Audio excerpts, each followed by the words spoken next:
Bonjour à tous et bienvenue dans le podcast Le sel de la vie, le podcast pour vous faire du bien. Je vous retrouve chaque jeudi autour d'un thème qui nous encourage à grandir et qui nous interroge sur une vie meilleure. Je suis Aurélie Lascombe, énergéticienne et créatrice de la chaîne YouTube Détente et Sérénité. Bonjour à tous, je suis ravie de vous accueillir aujourd'hui pour ce nouveau podcast où j'ai le plaisir d'accueillir Lydia. Donc Lydia est coach de vie et Lydia, je te propose de te présenter pour nous en dire plus. Oui, bonjour Aurélie, merci de m'accueillir sur ton podcast, je suis vraiment ravie, c'est un vrai plaisir. Je suis Lydia, donc comme tu l'as dit, je suis coach holistique spécialisée en Ayurveda. J'ai également deux autres domaines de spécialité qui sont la connaissance de soi et la gestion du stress. Et je suis également guide spirituel puisque la spiritualité occupe une place très importante en fait dans mon activité de coach en Ayurveda. D'accord. Alors Lydia, est-ce que tu peux nous parler de toi un petit peu personnellement, ton cadre de vie? Ouais, donc j'ai 41 ans. Je suis mariée depuis 20 ans avec mon homme. On a 3 enfants, donc 2 garçons et une fille. Et je travaille en fait en tant que salariée depuis 16 ans dans la même société, dans la finance. D'accord. Et j'ai développé donc en parallèle de mon activité salariée, mon activité de thérapeute à côté en fait. Donc d'abord en naturopathie et puis après il s'est passé plein de chamboulements au niveau de mon cheminement spirituel qui m'ont amené vers l'Ayurveda et vers la spiritualité aujourd'hui. D'accord, super. Alors dis-nous un petit peu qu'est-ce qui s'est passé en 2015, parce que je crois que ça a plus ou moins commencé en 2015. Ouais, alors si on doit vraiment repartir à l'origine de l'origine, avant que j'aille vers la naturopathie, tout ce genre de choses, en fait ce qui a été le déclencheur, c'était plutôt en 2012, quand j'ai eu mon deuxième enfant. En fait, à cette époque-là, j'avais de l'acné, mais j'avais de l'acné que je traînais en fait depuis 20 ans. Et j'ai eu un déclic en fait à me dire c'est pas possible, je veux plus avoir d'acné, il n'y a pas de raison que j'en ai à mon âge, j'avais 33 ans à ce moment-là. Et du coup, j'ai décidé que j'allais supprimer mon acné et que j'allais trouver une façon naturelle de le faire. Donc là, je suis quand même partie à faire des recherches dans tous les sens pour voir un petit peu d'où ça pouvait venir, en fait, quelle pouvait être la cause. Et c'est à ce moment-là que j'ai découvert la naturopathie. Et donc, quand j'ai découvert la naturopathie, ça a été un coup de foudre immédiat. Et là, tout de suite, ça a été la révélation. Je savais que c'était vraiment ça que je voulais faire. D'accord. Donc, j'ai commencé les études de naturopathie, bon, qui ont duré très longtemps parce que moi, au niveau sciences naturelles, j'étais zéro. Hein. À l'école, c'était une catastrophe, je ne m'y intéressais pas du tout. Donc, j'ai appris la naturopathie pendant longtemps. Ça a duré bien 7 ou 8 ans d'études en naturo. Et donc, après, je me suis lancée tout naturellement, en fait, comme au départ, naturopathe, en fait, et aromathérapeute, donc en particulier dans le traitement de l'acné. Et donc, arrivée en 2015, en fait, je suis tombée enceinte de ma fille, c'était pas du tout prévu. Et en fait, c'est une grossesse, du coup, qui a été un peu difficile d'un point de vue émotionnel parce que j'ai pas trop accepté, en fait, d'être enceinte à ce moment-là parce que voilà, je ne l'avais pas décidé, je l'avais pas voulu et enfin voilà, j'étais pas du tout dans le mood en fait d'avoir un autre enfant quoi. Et mon corps en fait a rejeté le bébé en bloc. J'ai pas arrêté d'enchaîner les problèmes de santé en étant enceinte et ça s'est terminé par un accouchement prématuré à 6 mois et demi de grossesse. Après la néonate qui a suivi pendant 1 mois et demi pour ma fille, etc. Donc voilà, dès le départ, c'était franchement rock'n'roll et mon corps, en fait, a beaucoup somatisé toutes les émotions que j'ai pu avoir, puisque avant, j'étais du genre à ne pas exprimer mes émotions, à tout garder pour moi. Donc forcément, tout s'est cristallisé dans mes cellules, mon corps a beaucoup somatisé et 6 mois après la naissance de ma fille, j'ai fait un burn-out. Alors, c'était pas un burn-out au sens professionnel du terme, comme on peut s'y attendre en temps normal. Moi, c'était vraiment lié à ma sphère privée. Et c'était vraiment, en fait, un trop-plein émotionnel, en fait. que mon corps avait eu tout simplement. Donc, au bout d'un moment, il n'y avait plus de jus, il n'y avait plus rien. Il m'a complètement lâché. Ça s'est Donc, manifesté comment alors? c'est simple. Tu te réveilles un matin et puis tu n'arrives pas à te lever, quoi. Et tu comprends pas ce qui se passe. Donc, tu vas aux urgences, tu fais des analyses de sang. Aux analyses de sang, on te dit, bah non, madame, tout va bien. Mais non, tout va pas bien. Moi, je voyais bien qu'il y avait quelque chose qui n'allait pas, tu vois. Mais en fait, aux analyses, il n'y a rien qui ressort. Donc, c'est ça qui est d'autant plus déroutant, en fait. C'est que tu te sens un peu au pied du mur, tu te sens perdu, tu ne comprends pas ce qui se passe. Au niveau des symptômes, j'avais des vertiges, j'avais des chutes de tension en permanence, je tremblais des mains, des bras, et c'était des tremblements vraiment que je ne pouvais pas empêcher, en fait. Et, des tachycardies, enfin, tu vois, vraiment tous les symptômes que tu peux avoir lors d'une anémie assez sévère, en fait, tu vois, mais sans qu'il y ait de choses vraiment révélatrices au niveau des bilans, en fait. Et un épuisement physique, je suppose, ouais. Exactement, c'est ça, un épuisement physique. Et puis du coup, forcément, au niveau moral, ça en prend un coup aussi, même si je suis quelqu'un de résolument optimiste de manière générale. Toujours est-il que quand tu te trouves confronté en fait à un corps comme ça qui ne veut plus réagir et que tu n'as pas l'habitude de ça, en fait, tu ne comprends pas ce qui se passe, quoi. Et comme tu ne comprends pas ce qui se passe, forcément, tu te poses beaucoup de questions et puis tu te traînes en fait tout le temps, quoi. Et c'est assez pénible et ça fout un coup au moral aussi. Et donc, quelles ont été tes solutions alors pour faire face à ce burn-out? Alors, mes solutions, la chance que j'avais à ce moment-là, c'est que j'étais en congé parental. Et comme je travaille dans le secteur de la banque, les congés parentaux dans la banque sont très longs.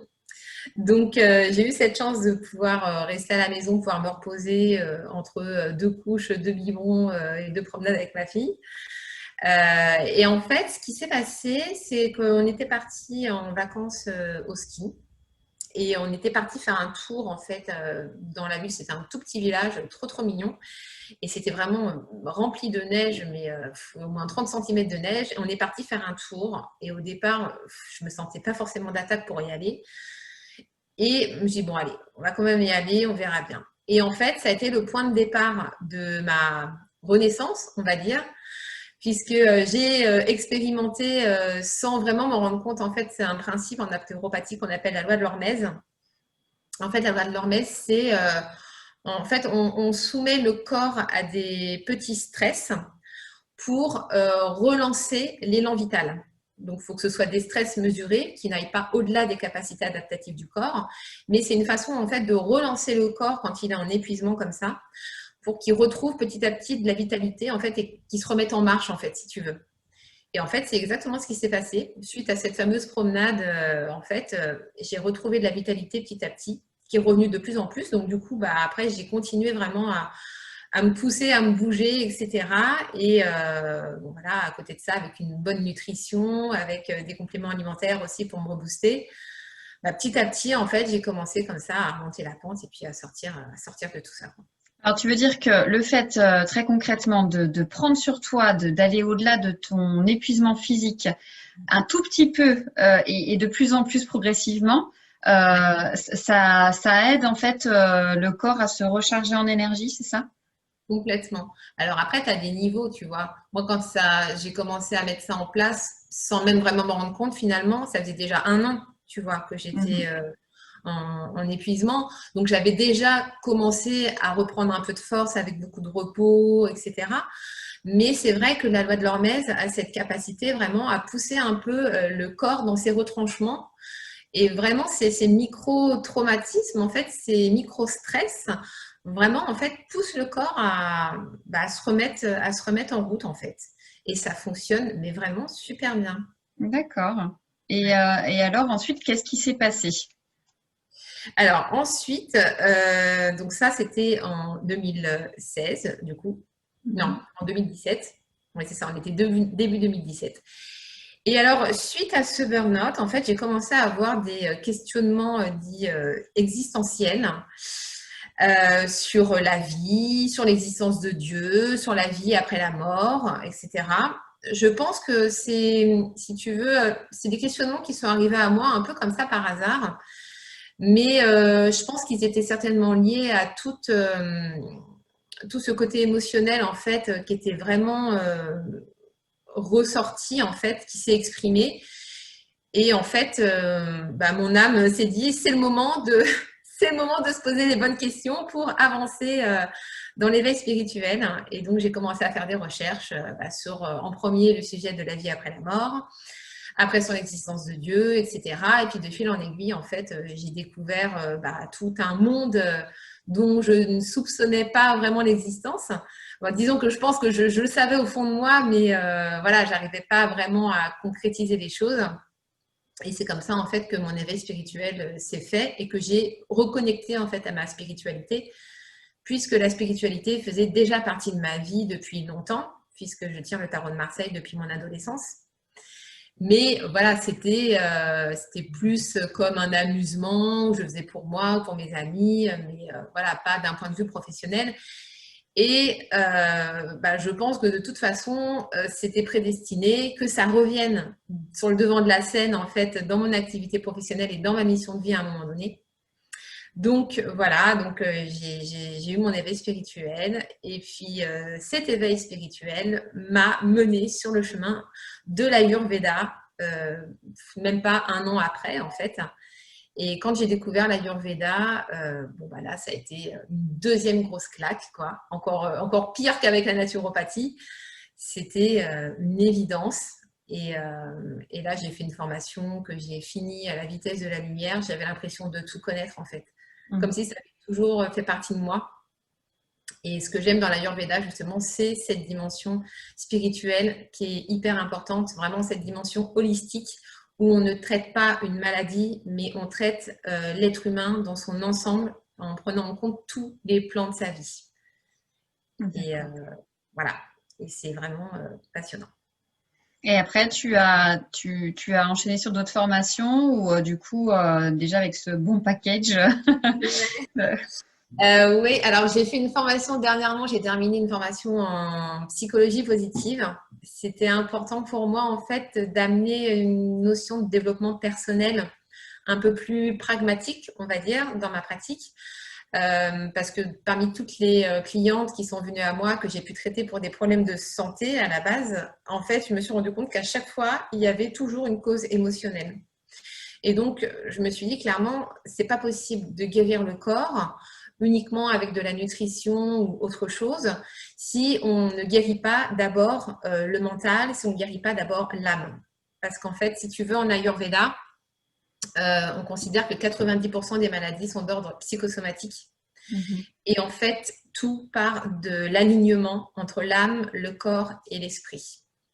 C'est-à-dire que si ton esprit n'est pas l'instrument de ton âme, c'est-à-dire que tu n'es pas aligné avec ce que ton âme est venue réaliser sur la Terre, eh bien, à un moment donné, le corps, lui, va t'envoyer des messages pour te faire comprendre qu'il y a quelque chose qui ne va pas. Et ça va très souvent se manifester sous forme de maladie. Donc, l'idée, en fait, avec l'Ayurveda et cette dimension spirituelle, c'est vraiment d'aller d'abord regarder, lire, en fait, ce que l'âme, en fait, a décidé pour ta vie. Et à partir du moment, en fait, où tu trouves ta mission de vie, ta mission d'âme, en fait, eh bien, ton esprit, ce que j'appelle l'esprit, c'est le mental, en fait, donc le cerveau logique, rationnel, en fait, devient l'instrument de ton âme. C'est-à-dire que tu vas te servir de tes capacités pour pouvoir créer, en fait, dans la matière, ce qui va te permettre, en fait, de répondre aux décisions, en fait, de ton âme. Et donc, ton corps, lui, forcément, va aussi être aligné parce que tu vas être, en fait, dans cet élan de vie qui va t'animer et qui va ramener, en fait, de l'énergie vitale. Ce qu'on appelle le prana en yoga et en Ayurveda, parce que les deux sont liés, en fait. Les deux disciplines, on va dire, sont liées. En fait, le fait de t'aligner à ton âme, ça va ramener le prana dans ton corps et donc forcément, ça va imbiber toutes tes cellules, en fait. Donc, c'est pour ça que c'est très important, en fait. Alors pour ceux qui sont pas spécialement, tu vois, branchés spiritualité, âme, etc. Est-ce que l'Ayurveda va pouvoir quand même les aider sur des choses très concrètes et très pratiques? Ah oui, oui, oui, complètement. Alors en fait, en Ayurveda, si on peut développer un petit peu ce que c'est. Alors déjà, pour ceux qui ne savent pas forcément ce qu'est l'Ayurveda, c'est la médecine traditionnelle indienne. Donc c'est une médecine ancestrale qui date de plus de 5000 ans, mais en réalité, ça remonte même au-delà de ça, en fait. 5000 ans, il y a 5000 ans, c'était les premiers écrits, on va dire, que les médecins ayurvédiques se sont transmis les uns les autres. Mais en réalité, elle enseignait depuis bien plus longtemps que ça. C'est transmettait plus, en fait, au niveau oral, en fait. Et l'Ayurveda, en fait, en sanskrit, ça veut dire science de la vie. Donc, au-delà d'être une médecine, c'est vraiment une science et c'est vraiment, en fait, on va étudier comment fonctionne la vie. Et l'Ayurveda, en fait, est basé sur les énergies. Donc, il y a plusieurs énergies, en fait, qui sont finalement reliées aux 5 éléments du vivant. Donc, les 4 éléments qu'on retrouve en astrologie, donc la terre, l'air, le feu, l'eau, et il y a un 5e élément en Ayurveda qui est l'éther. Et en fait, l'éther, c'est l'espace. Donc, ouais, on va dire que c'est ça. Parce que c'est un peu compliqué à comprendre le terme d'éther. Donc, en fait, c'est l'espace. Et en fait, dans les Védas, on a qualifié en fait ces énergies sous forme de profils énergétiques qu'on appelle les doshas. Donc, il y a 3 doshas. Il y a le dosha Vata, qui est un mélange d'air et d'éther. On a le dosha Pitta, qui est un mélange d'eau et de feu. Et on a le dosha Kapha, qui est un mélange d'eau et de terre. Et donc, tous les éléments du vivant, donc les êtres humains, les animaux, les végétaux, etc., tout, en fait, est mu par ces doshas. Et on retrouve également les doshas dans les saisons, par exemple. On retrouve les doshas aussi dans les environnements de vie, selon les zones géographiques. Donc, voilà, ces énergies-là, en fait, si tu veux, vont permettre de savoir comment on va fonctionner. C'est-à-dire que, par exemple, une personne qui a un profil dominant plutôt Vata, donc qui est traversée par des énergies très aériennes, très légères, etc., ne va pas avoir le même mode de fonctionnement au niveau de son corps qu'une personne, par exemple, qui est Pitta, qui, elle, va être plus animée par le feu. Et du coup, si tu veux, au niveau du corps, les énergies ne vont pas se manifester de la même manière. On va avoir des caractéristiques communes à chaque dosha qui va entraîner en fait certaines réactions du corps. Donc, par exemple, si je te prends un exemple au niveau des Vata, par exemple au niveau de tout ce qui est la sphère intestinale, digestion, les Vata ont une digestion qui est très compliquée. Parce que comme ils sont remplis d'air, en fait, c'est des intestins, par exemple, qui vont avoir tendance à beaucoup fermenter. Parce que quand tu fermentes, en fait, tu fabriques de l'air. Et comme Vata est déjà rempli d'air, eh bien, quand tu manges, par exemple, des aliments qui ont tendance à fermenter facilement ou à fabriquer de l'air, en fait, tu rajoutes de l'air dans l'air. Oui. Donc, ça va entraîner beaucoup de complications au niveau intestinal. Alors qu'une personne Pitta, elle, par exemple, elle, c'est le feu qui domine en fait dans son profil énergétique. Donc, elle, au niveau digestif, en général, ça se passe très bien parce que justement, elle a un feu digestif qui est très fort. Donc, elle va très, très bien digérer. Et d'ailleurs, c'est souvent des personnes qui ont très faim, enfin, qui ont faim à chaque repas, qui dévorent et qui métabolisent très, très bien les nutriments parce que leur digestion se fait vraiment super bien. Par contre, comme elles ont beaucoup de feu en elles, elles vont avoir plus tendance à avoir beaucoup d'inflammation. Et si elles peuvent avoir des problèmes au niveau digestif, ça va plus se manifester au niveau d'acidité, par exemple. L'acidité gastrique, beaucoup d'inflammation au niveau de l'estomac, des ulcères, ce genre de choses. Par contre, au niveau intestinal, ça va très bien passer. Donc, tu vois, entre une personne Vata et une personne Pitta, on ne va pas conseiller le même régime alimentaire. Donc ça va jusqu'à dans l'alimentation, c'est-à-dire qu'une fois que tu connais ton profil, donc je suppose qu'il y a un questionnaire, je crois qu'on peut le faire auprès de toi, ce questionnaire, c'est ça? Oui, tout à fait. J'ai un D'accord. test gratuit qui est sur mon blog lesamesbienveillantes.fr où effectivement, on peut connaître son profil ayurvédique. Donc, une fois que tu connais ton profil ayurvédique, en fait, concrètement, dans ta vie quotidienne, ça va t'aider à quoi? À savoir ce qui est mieux de manger pour toi, enfin voilà, ce que tu digères le mieux, ta façon de vivre, ça va jouer sur quoi? Ouais, en fait, ça joue sur toutes les sphères de la vie. Parce que tu vas vraiment avoir des caractéristiques physiques, des caractéristiques donc au niveau du fonctionnement du corps, des caractéristiques par rapport au caractère aussi, parce que les énergies jouent aussi au niveau du caractère, même énormément. Et moi, c'est cette partie-là en particulier que j'aime beaucoup aujourd'hui et qui m'a amenée justement à aller plus vers tout ce qui est développement personnel, psychologique, etc.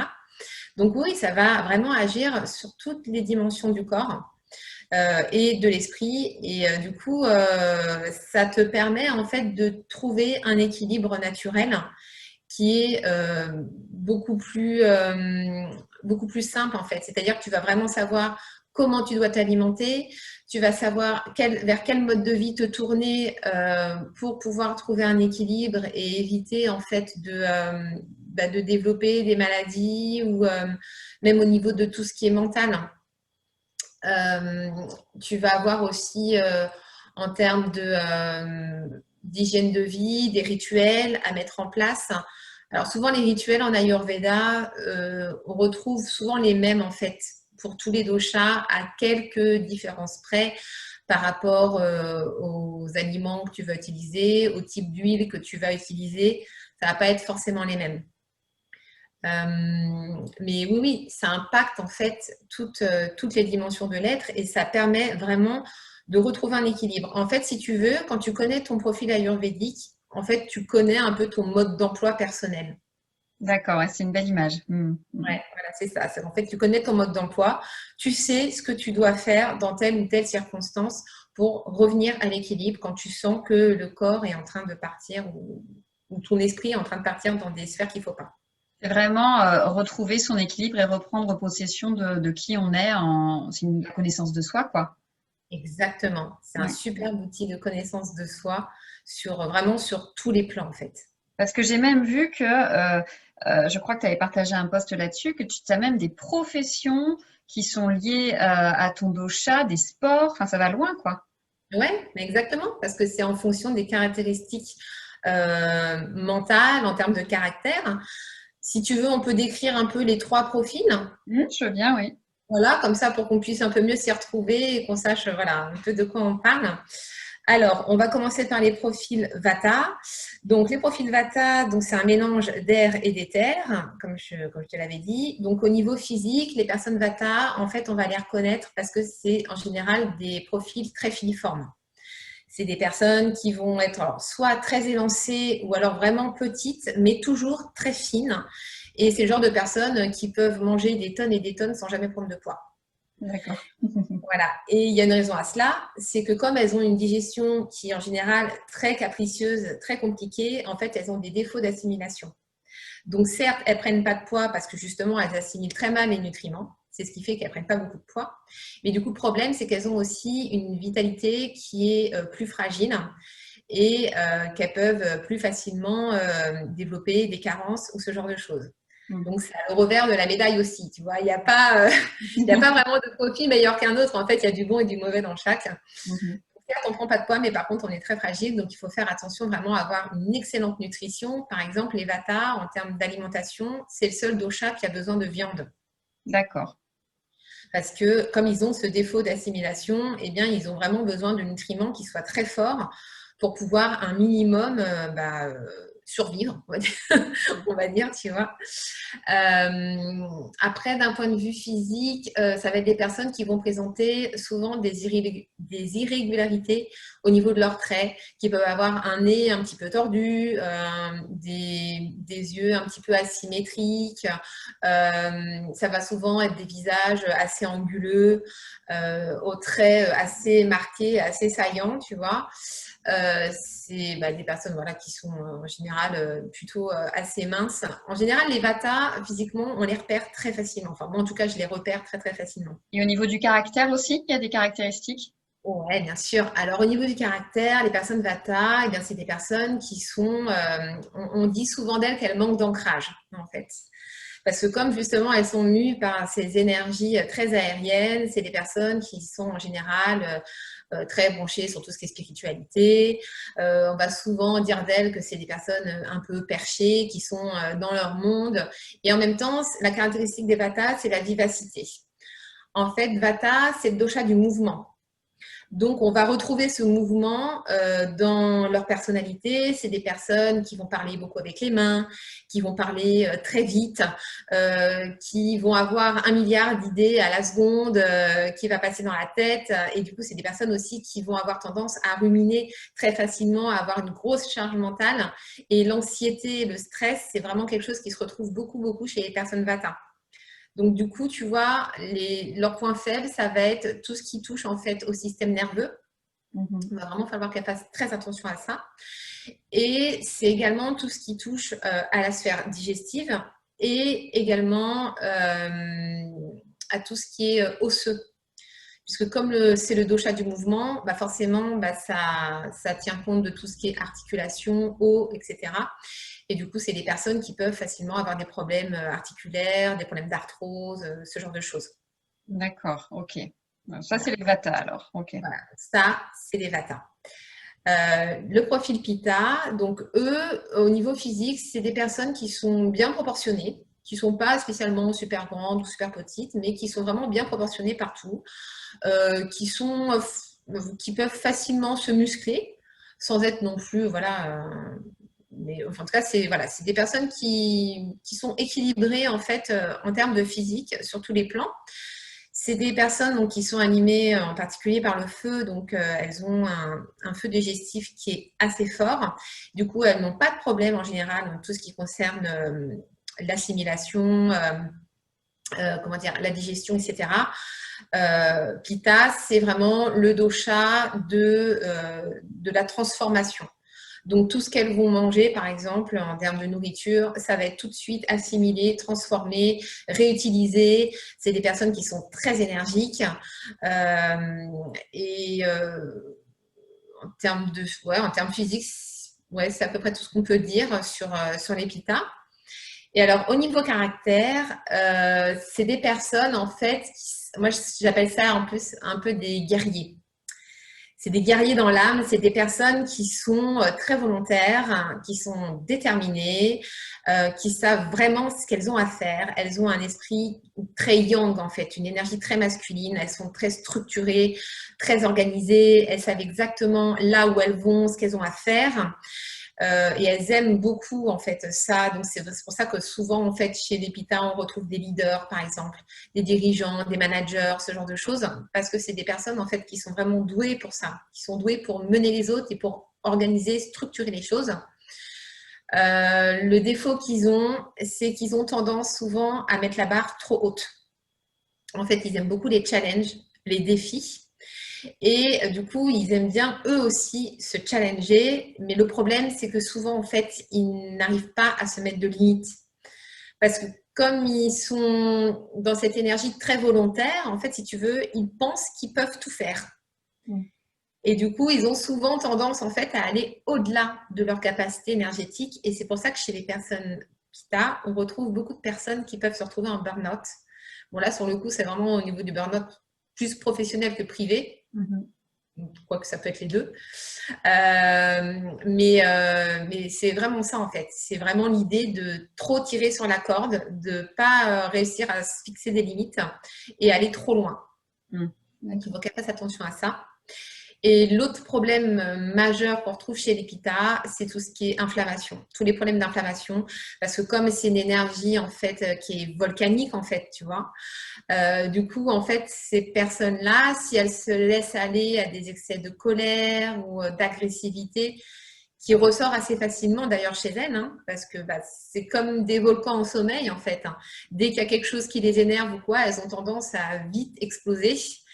Et ça se manifeste en général, voilà, c'est des personnes qui n'ont pas peur en fait d'exprimer leurs émotions sur le coup.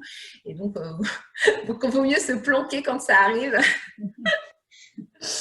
Et du coup, le problème, c'est que comme elles se laissent aller à ces excès de colère, eh bien, elles peuvent facilement après avoir des inflammations qui se manifestent un petit peu partout au niveau du corps. Donc, c'est pour ça qu'on retrouve aussi tous ces problèmes d'ulcères ou même d'inflammation. Ça peut être des inflammations vraiment en tout genre, en fait, qui peuvent se manifester dans toutes les sphères du corps. D'accord. Et donc, le troisième profil. Le troisième profil, c'est les kapha. Donc, les kapha, c'est la force tranquille, c'est l'énergie de la structure.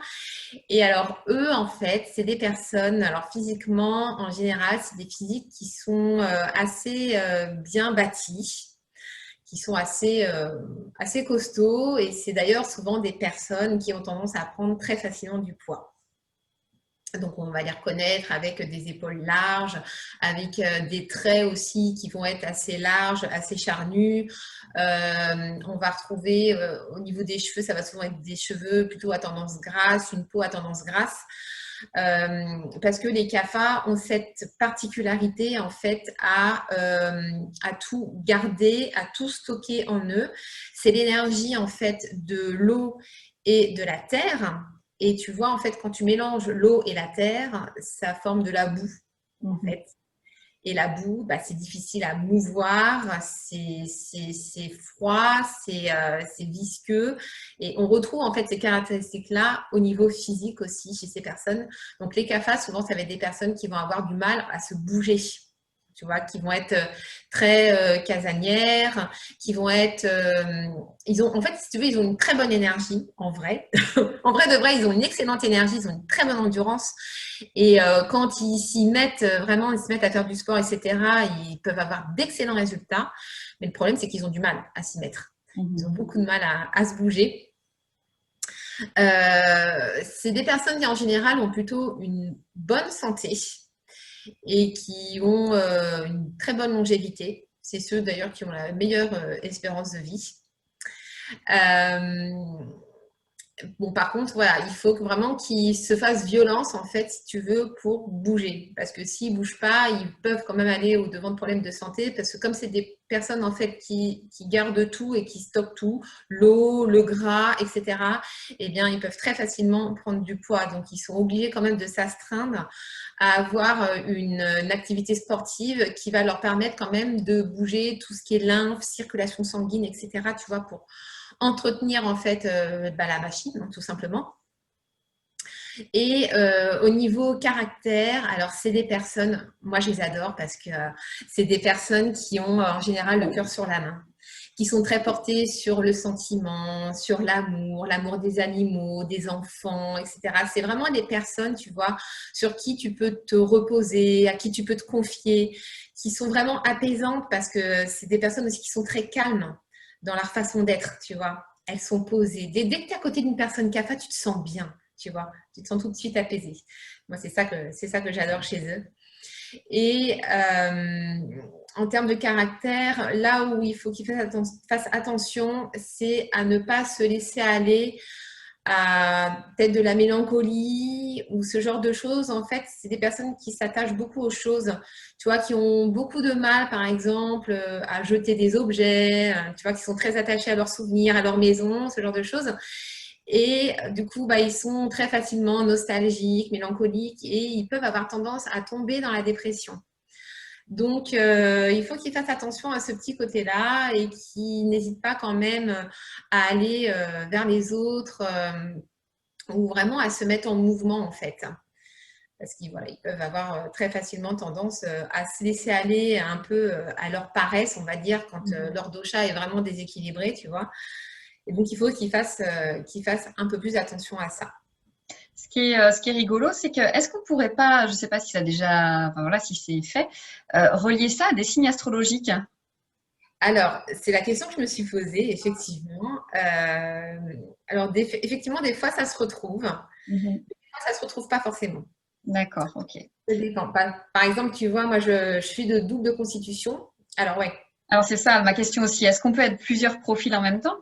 exactement. En fait, en général, on est très souvent une double constitution. On a très souvent deux doshas dominants. Ça peut arriver qu'il n'y ait qu'un seul dosha dominant, mais alors là, quand tu fais le test de personnalité ayurvédique, tu vas retrouver plus de 70% dans un seul dosha. D'accord. Où là, on va parler de constitution pure. Moi, j'en ai 2 à la maison qui sont pita pur. C'est du sport. Mais effectivement, ça arrive. Mais la plupart du temps, c'est des doubles constitutions. Et alors, encore plus rarement, c'est des constitutions tridoshiques, où là, tu as carrément une égalité parfaite entre les 3 doshas. D'accord. En fait, on a tous des 3 doshas en nous, obligatoirement. Mais il y en a, voilà, en général, 2 qui vont se détacher. Donc, un qui va être très dominant et un deuxième qui va arriver juste derrière. Donc, moi, par exemple, si on prend mon exemple, je suis à dominance Vata, j'ai 57% de Vata et j'ai 31% de Kapha et à peine 12% de Pitta. Donc, moi, je suis de profil Vata-Kapha. Et en fait, c'est ça qui est rigolo, c'est que vraiment, tu as les 2 énergies qui se manifestent. Et alors, au niveau des doubles constitutions, ça va se manifester de façon différente. Tu peux avoir des personnes, par exemple, qui vont être...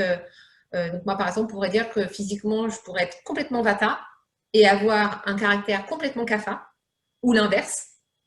Bon, c'est rare, parce qu'en général, c'est quand même le Vata, le dosha dominant, en fait, qui va quand même donner les caractéristiques physiques.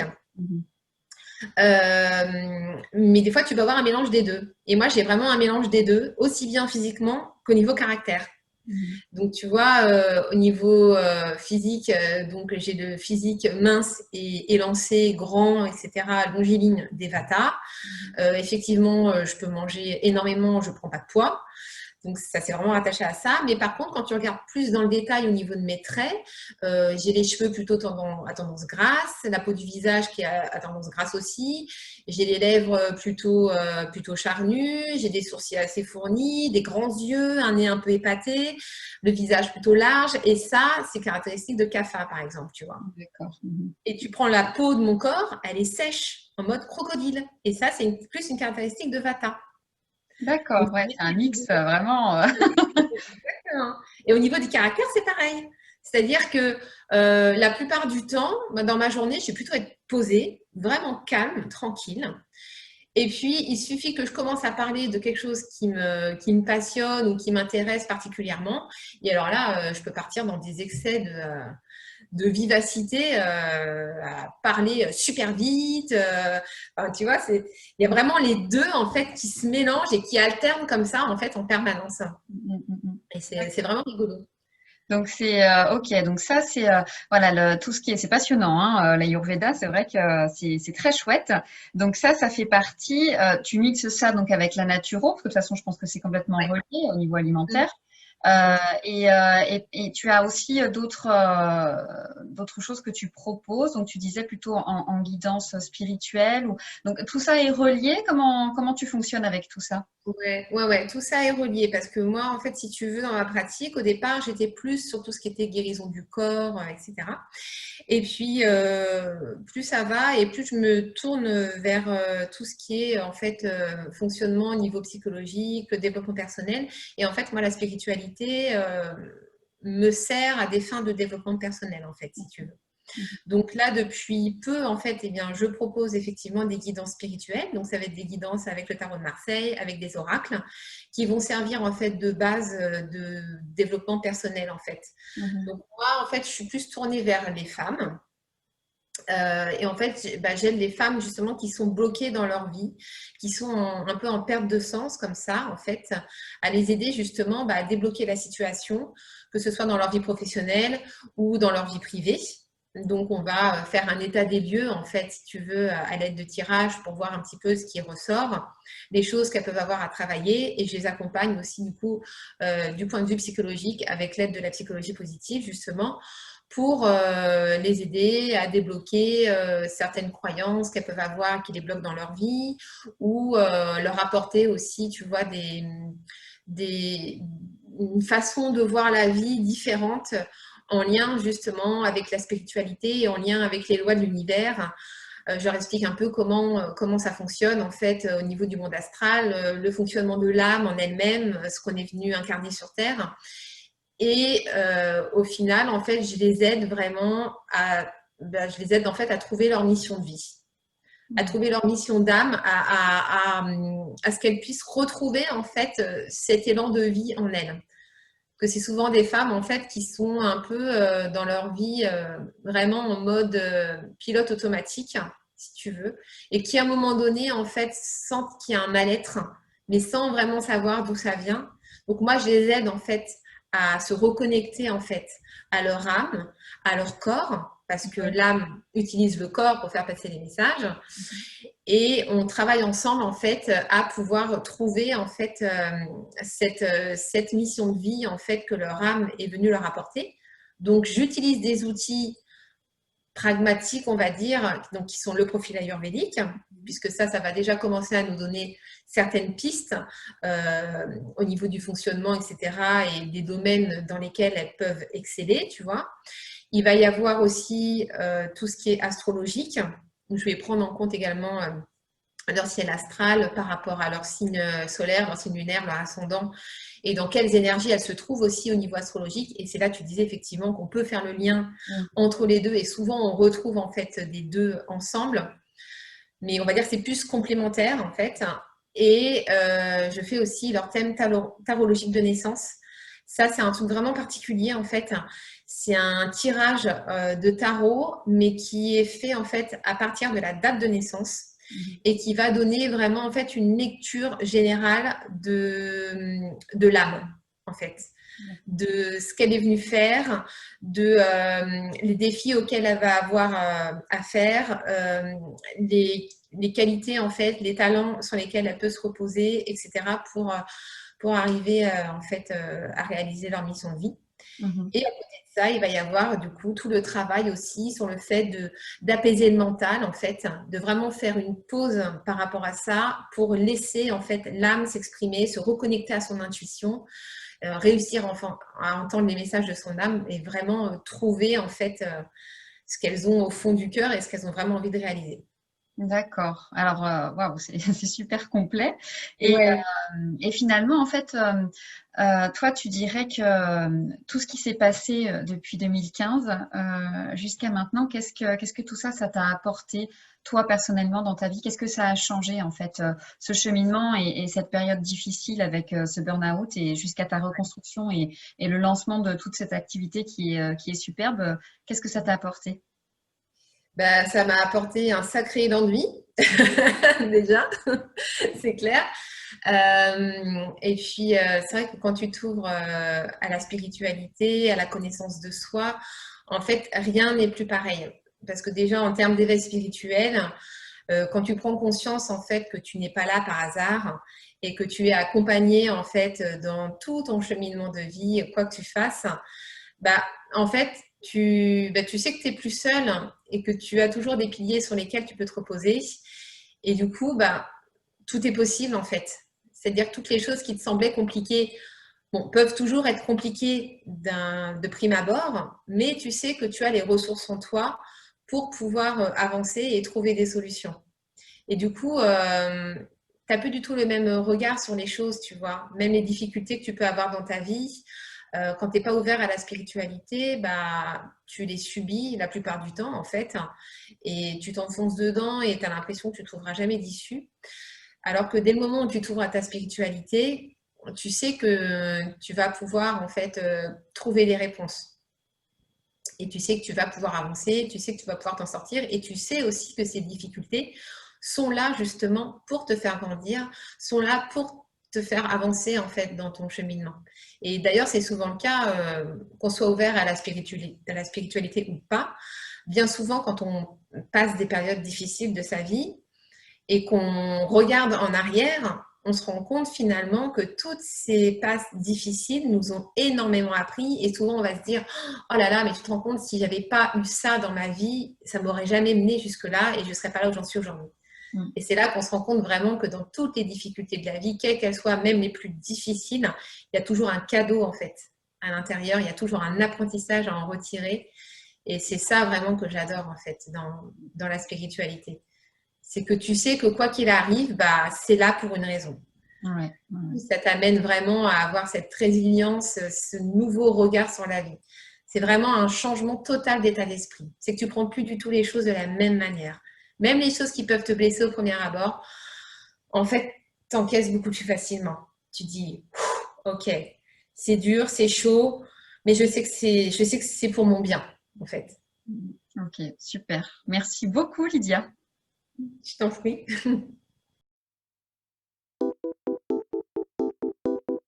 Si vous aimez ce podcast, favorisez sa diffusion en lui donnant 5 étoiles sur Apple Podcast ou sur votre plateforme de podcast préférée. Et surtout, abonnez-vous pour suivre tous les épisodes gratuitement. Merci et à la semaine prochaine.